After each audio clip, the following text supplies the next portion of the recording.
যে প্রশ্নটা আসছে, আমরা তাহলে ঘুমাবো ঠিক এশার নামাজের পরে, তাহলে আমাদের ব্রেইনের চার্জিংটা হবে 100 ওয়াটের। কত ওয়াট?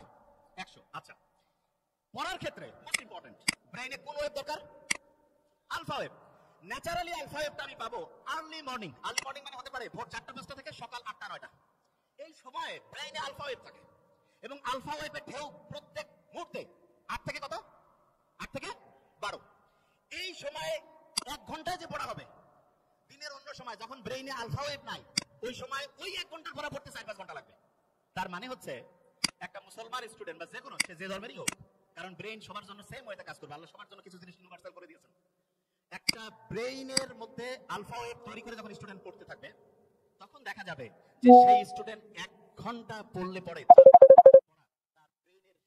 তার ব্রেইনের শর্ট টার্ম মানুষ যা আমল করছে সব দেখতে পাবে। ওয়ায়াকুলুল কাফিরু ইয়া লাইতানি কুনতু তুরাবা, কাফের বলবে আয় যদি আমি মাটি হয়ে যেতাম। তারপর কি কাফের কি বলবে? আমি যদি কি দেখা? আমল নামা। বলেন কি দেখা? আসেন আগের কথা, আমলের প্রতিদান নির্ভর করে কিসের উপর? নিয়তটা ঠিক করে। আল্লাহ বুঝার তৌফিক দান করেন। এখন আমল নামা অপরাধী দেখে এইভাবে কাঁপতে থাকবে থরথর করে। যাক, শেষ হলো এই পর্ব, দ্বিতীয় সাক্ষীর পর্ব। প্রথম সাক্ষী, দ্বিতীয় সাক্ষী ফেরেশতা। তো আজকে থেকে আমরা জমিনে চলার সময় মনে রাখবো যে জমিন আমার সাক্ষী হচ্ছে। আমি কি করছি, কোন সময়, কোন মুহূর্তে, কোন চা স্টলের সামনে দাঁড়িয়ে অশ্লীল কিছু দেখছি, কি করছি, সব জমিন সাক্ষী দিবে। 2, শুধু জমিন না, ফেরেশতারা, সম্মানিত লেখকগণ এইখানে আছে, আমার সব কর্মকাণ্ড দেখতেছে, শুনতেছে, লিখতেছে। মনে থাকবে? অঙ্গ প্রত্যঙ্গ মনে আছে? মাশাআল্লাহ, আপনাদের অঙ্গ প্রত্যঙ্গ। আচ্ছা, এবার সবাই একটু চোখ বন্ধ করেন তো আমার সাথে। করছেন? খোলেন। চোখ বন্ধ করলে কিছু দেখা যাচ্ছে? আচ্ছা, একবার একটু ভাবেন তো, আল্লাহ যদি জন্ম থেকে এই 2 চোখ না দিতেন। সূরা ইয়াসিনের 66-67 নম্বর আয়াতে আল্লাহ বলেন, ওয়ালাউ নাশাউ লাতামাসনা আলা আ'য়ুনিহিম ফাস্তাবাকুস সিরাতা ফাআন্না ইউসিরুন। আল্লাহ বলেন, আমি যদি চাইতাম তাদেরকে আমি আল্লাহ তাদের আলো লুপ করে দিতে পারতাম, চোখের আলো লুপ করে দিতে পারতাম। চোখের আলো সরিয়ে দিয়ে আমি আল্লাহ যদি তাদের চোখগুলোর চেহারার সাথে মিশিয়ে দিতাম, চলতে চাইলেও তারা চলতে পারতো না। একটু চিন্তা করে দেখো, তোমার এমন করলে কেমন হতো? এরপরে আয়াতে বলে, ওয়ালাউ নাশাউ লামাসাখনাহুম আলা মাকানাতিহিম, আমি যদি তাদের অঙ্গগুলা বিকৃত করে দিতাম, আমি যদি তাদের চেহারা বিকৃত করে দিতাম, হাত পা অঙ্গহানি করে দিতাম। হাত যদি না থাকতো সুদের টাকা ধরতো না, পা যদি না থাকতো পা দিয়ে খারাপ কাজ করতে যাইতো না। আল্লাহ বলেন, আমি এগুলা দিলাম, তো তুমি কি করতেছো এগুলো? আমি যদি না দিতাম কি করতাম? ফামাসতাতাউ মুদিয়া, সামনেও যেতে পারতো না, ওয়ালা ইয়ারজিউন, পিছেও আসতে পারতো না। কি করতা তুমি? তখন আল্লাহ বলেন, এতগুলো আমি জিনিসগুলো দিলাম আর তুমি খারাপ কাজ করলা। সূরা ইয়াসিনের 65 নম্বর আয়াতে কি বলে দেখেন? আল্লাহ তাকে কিয়ামতের মাঠে জিজ্ঞাসা করবে, ভাই এটা করছো, এটা করছো? কয় না, আল্লাহ করিনি। বলো না, আল ইয়াউমা নাখতিমু আলা আফওয়াহিহিম, মুখে মোহর মেরে ফেলে। মোহর মারার পর আল্লাহ বলেন, ওয়া তুকাল্লিমুনা। একটু চিন্তা করে দেখেন, হাত যদি আল্লাহকে বলে, আল্লাহ এই হাত দিয়ে ঘুষের টাকা, সুদের টাকা ধরছে। নিয়ম হলো, কেউ যদি কথা বলে এটার বিপক্ষে, কথা বলার পর ওই কথার পক্ষে সাক্ষীর প্রয়োজন হয়, তাহলে আল্লাহর সাথে হাত কথা বললো, এবার সাক্ষী কি? ওয়া তাশহাদু আরজুলুহুম বিমা কানু ইয়াকসিবুন, পা সাক্ষী দিয়ে বলবে, আল্লাহ হাত যা যা বলছে আমি পা হাতের পক্ষে সাক্ষী দিয়ে দিলাম। একটু চলেন না, রাস্তা হেঁটে একটু ভাবেন না নিজে যে আমার চোখ যা করবে, আমার হাত যা করবে, আমার হাত আল্লাহরে বলবে। বলার পর এরকম হতে পারে যে বান্দা কইতে পারে, আল্লাহ হাত বলছে, সাক্ষী কই? বান্দার তো মুখ বন্ধ, তো বান্দা বলতে পারে, আল্লাহ আমার হাত বলছে, হাত যে বলছে এটা সাক্ষী কই? পা বলবে আমি সাক্ষী। আরেকটু সামনে যান, দেখেন আর কেমন আয়াত, সূরা হামিমাস সাজদা 20-21 নম্বর আয়াতে আল্লাহ বলেন, হাত্তা ইযা মা জাউহা, এগুলো যখন জাহান্নামের কাছে যাবে, যখন জাহান্নামে ফালাবে, আল্লাহ শাহিদা আলাইহিম সামউহুম, কান সাক্ষী দিবে, ওয়া আবসারুহুম, চোখ সাক্ষী দিবে। এরপর কি বলে দেখেন, ওয়া জুলুদুহুম বিমা কানু ইয়ামালুন, এদের চামড়াগুলোও সাক্ষী দিয়ে দিবে, চামড়া সাক্ষী দিবে। বান্দা বলবে, ওয়া ক্বালু লিজুলুদিহিম লিমা শাহিদতুম আলাইনা, বান্দা বলবে, ও চামড়া তুমিও সাক্ষী দিলা, তুমি আবার কেমনে সাক্ষী দাও? চামড়া জবাব দিবে, আনতাকাল্লাহুল্লাযী আনতাকা কুল্লা শাই, যে আল্লাহ যারে চায় কথা বলাইতে পারেন, ওই আল্লাহ আমি চামড়াকে কথা বলার ক্ষমতা দিয়ে দিয়েছে। কিছুক্ষণের জন্য ভাইবা দেখেন, এই হাত, এই পা, এই চোখ, এই চামড়া আপনার শত্রু।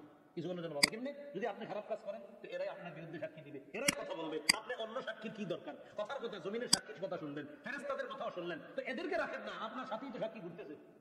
এই যে আমার হাত পা কামড়া সবই তো সাক্ষী।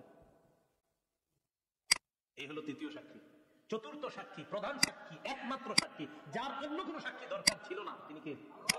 আল্লাহর সিস্টেম সবকিছু করেন, আল্লাহর এটা পদ্ধতি সিস্টেম। দেখো বান্দা, আমি তোমার উপর কোনো জুলুম করছি না, তুমি যা করছো এ তোমার হাত সাক্ষী দিচ্ছে, তুমি যা করছো ফেরেশতা সাক্ষী দিচ্ছে, তুমি যা করছো জমিন সাক্ষী দিচ্ছে। বান্দা, আমি তোমার উপর কোনো জুলুম করি নাই, এগুলো আমার দরকার ছিল না, আমি আল্লাহ, মানে সাক্ষী হিসেবে আমি আল্লাহই তো যথেষ্ট, আমি তো দেখতেছি তুমি কি করো না করো। সূরা হামিম সাজদা আল্লাহ বলছো, আওয়ালাম ইয়াকফি বিরাব্বিকা আন্নাহু আলা কুল্লি শাইইন শাহীদ। তোমার এতটুকু কি যথেষ্ট না যে তোমার কর্মকাণ্ডের ব্যাপারে সবচেয়ে প্রধান সাক্ষী আল্লাহ? আর কি সাক্ষী তুমি চাও? আল্লাহ তো সব সময় তোমাকে পর্যবেক্ষণ করতেছে তুমি কি করো আল্লাহ, তো অন্যগুলো তুমি বাদ দাও।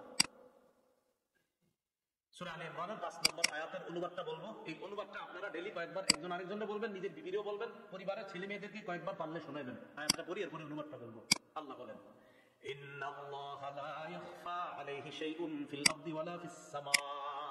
বলেন আমার সাথে, নিশ্চয়ই আল্লাহর কাছে আসমান জমিনের কোনো কিছু গোপন থাকে না। সন্তান কলেজে যাইতেছে, বলে দেবেন বাবা, আল্লাহর কাছে আসমান জমিনের কোনো কিছু গোপন থাকে না, গোপন কিছু করো না। মেয়েটা যাইতেছে, বয়স বালেগা হয়ে গেছে, বাইরে যাওয়ার সময় বলে দেবেন বাবা, আমি বাবা আছি, তোমার মা আছে, হয়তো আমরা তোমার সামনে থাকি, তুমি কিছু করো না, হয়তো আমাদের অগোচরে তুমি কোনো অন্যায় করতে পারো, তবে একটা কথা মনে রেখো, আল্লাহর কাছে আসমান জমিনের কোনো কিছু গোপন থাকে না। তুমি যা করবা ভালো করো, এটাও আল্লাহর কাছে জানা আছে আল্লাহ, তুমি যদি খারাপ করো এটাও আল্লাহর জানা আছে। আল্লাহর কাছে কোনো কিছু গোপন না, তুমি যা যখন যেভাবে করো সব আল্লাহ জানে। এই আয়াতটা প্রতিদিন কয়েকবার একজন আরেকজনের শোনাবেন অনুবাদটা, যে সূরা আলী ইমরানের 5 নম্বর আয়াতে আল্লাহ বলে দিয়েছেন, নিশ্চয়ই আল্লাহর কাছে আসমান জমিনের কোনো কিছু গোপন না।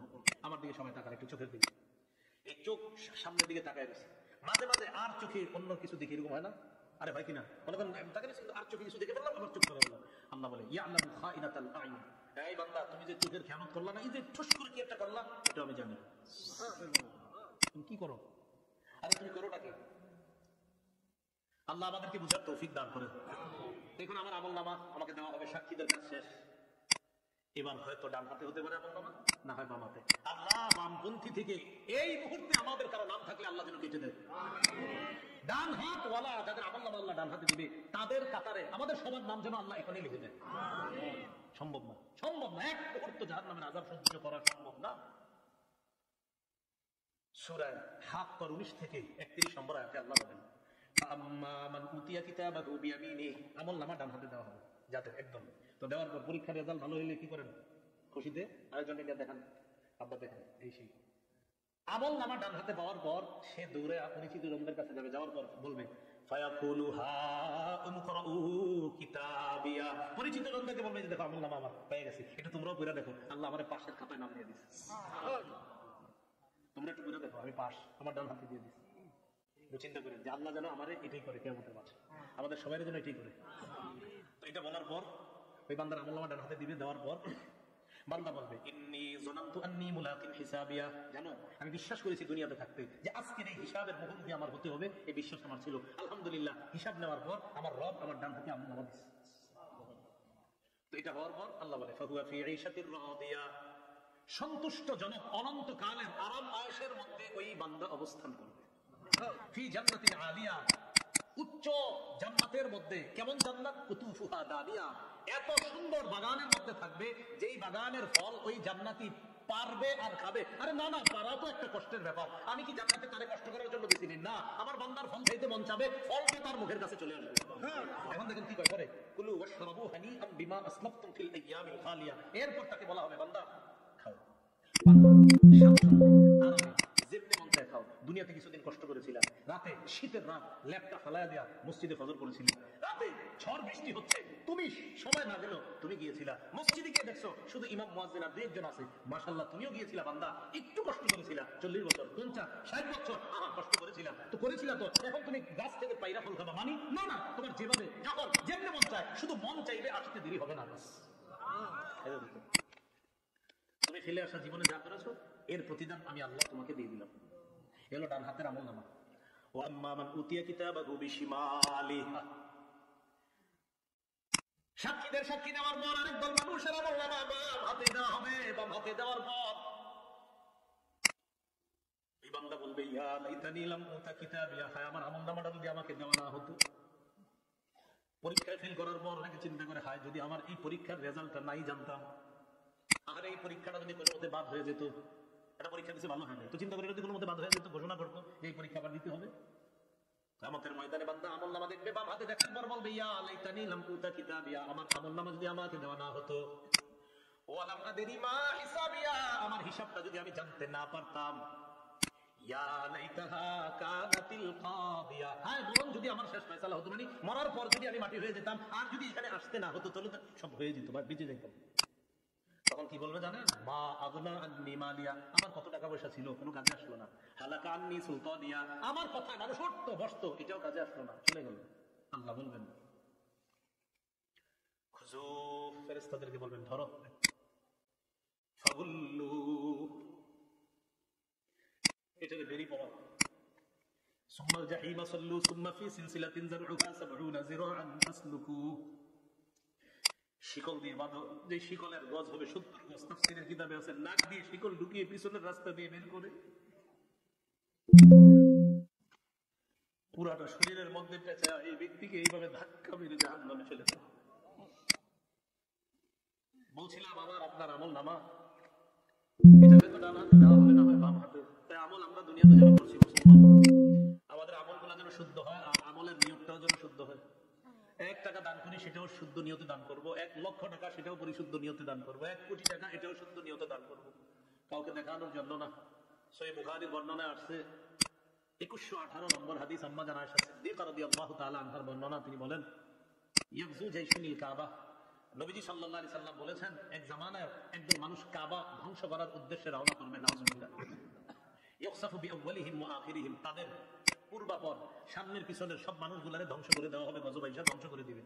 আম্মা জানা আয়েশা বলেন, আমি বললাম, ইয়া রাসূলুল্লাহ, ফীহিম আসওয়াকুহুম ওয়া লাইসা মিনহুম, এদের মাঝে এমনও মানুষ আছে যারা তাদের বাজারের পণ্য সামগ্রী ইত্যাদি নিয়ে যাচ্ছে, আবার যারা তাদের অন্তর্ভুক্ত না। মনে করেন ১০০ জন রওনা করছে, এর মধ্যে ৫০ জন কাবা ধ্বংসের নিয়ত, আর ৫০ জন ভালো মানুষও তো থাকতে পারে হুজুর। নবীজি বললেন, আয়েশা, সবাইরই ধ্বংস করবে আল্লাহ, সবাইরই, ভালোগুলোও ধ্বংস হবে। তারপর ফাসুম্মাই বাসুন আলা নিয়াতিহিম, এখানে নিয়ত কাদের ছিল ভালো, তারা কাবা ধ্বংসের নিয়তে গিয়েছে, আর কারা ভালো নিয়ত ছিল এখানে, এটা তো আল্লাহ জানেন। ওই নিয়ত অনুযায়ী কিয়ামতের মাঠে তাদেরকে ফলাফল দিয়ে যাবে। কথা মনে থাকবে তো?